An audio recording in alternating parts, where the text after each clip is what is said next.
hard jujitsu.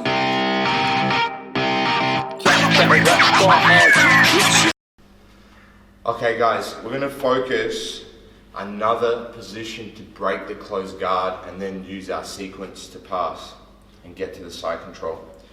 Sometimes it can be very difficult to pass the closed guard on your knees, especially if we're not good at maintaining our structure here, or he just does a really good job of breaking our posture down all the time, and then it becomes really difficult to pass on our knees.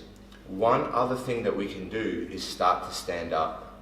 The issue with standing up is you start to give the legs access to him, and because we give the access to the legs, he has a lot of sweeping options. So we need to make sure that we control his body correctly before we can pass and break the closed guard. If we stand up without good control, he's probably going to get a powerful sweep. So what we're going to focus on first is just grip fighting here so that we can control one side arm.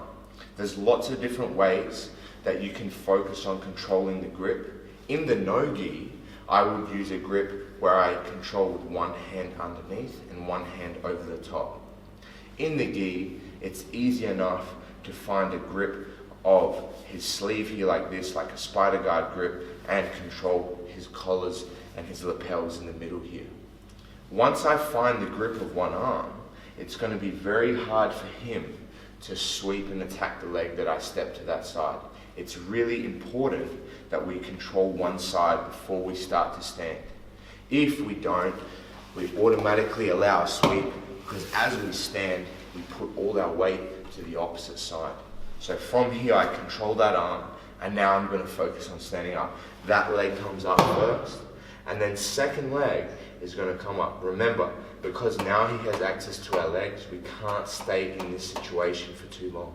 I step my second leg, and now I step my body all the way forward and bring my hip forward. It's super important that I engage my hip.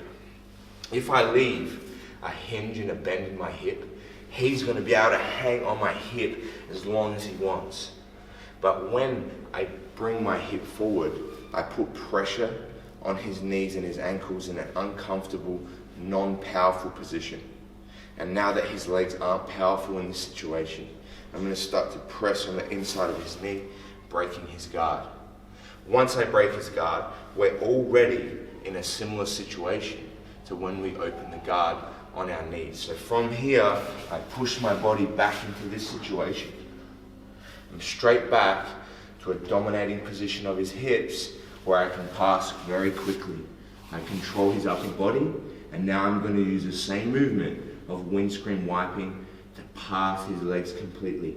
The inside leg with the high knee is going to move first. Both legs land to the outside, and now I can consolidate the side control, and I'm in good position to attack him.